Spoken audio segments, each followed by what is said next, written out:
Pemirsa, gelombang penolakan Undang-Undang Cipta Kerja masih terjadi. Ada dua cara sebenarnya untuk menunda dan membatalkan undang-undang yang sudah disahkan ini, yaitu dengan membuat perpu atau mengajukan gugatan ke Mahkamah Konstitusi.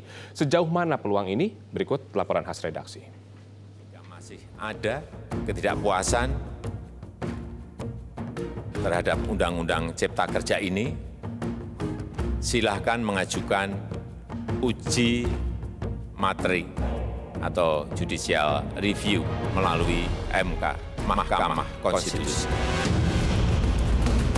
Seruan Presiden Jokowi kepada pihak-pihak yang tidak setuju dengan Undang-Undang Cipta Kerja untuk mengajukan judicial review ke Mahkamah Konstitusi bak lempar batu sembunyi tangan.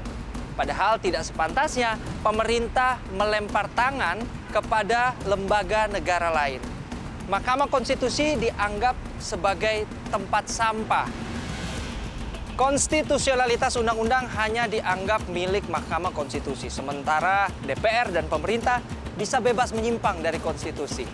Padahal tidak demikian, karena dalam membuat undang-undang, DPR dan Presiden harus tetap memperhatikan Undang-Undang Dasar 1945 dan tentunya aspirasi rakyat.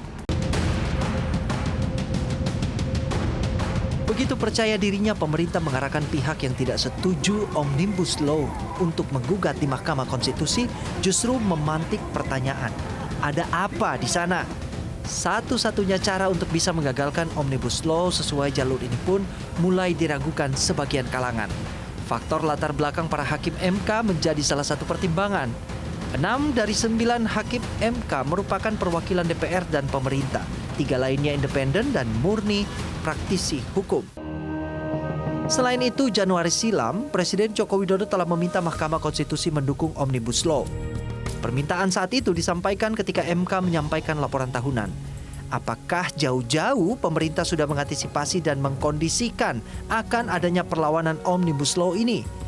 Apakah setelah permintaan khusus Presiden, Hakim MK tetap jernih jika nanti memutus perkara Omnibus Law?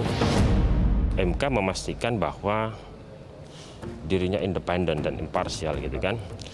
Saya memastikan bahwa peristiwa apapun gitu ya, apakah ada peristiwa-peristiwa tertentu itu tidak akan mengurangi kejernihan berpikir Hakim Konstitusi. Pihak buruh justru meragukan independensi MK karena tidak semestinya Omnibus Law menjadi gugatan. Masih ada waktu 30 hari setelah pengesahan bagi Presiden untuk merubah sikap.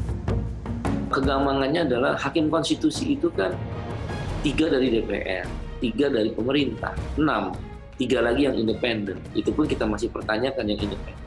Apakah 9 hakim ini bisa independensi?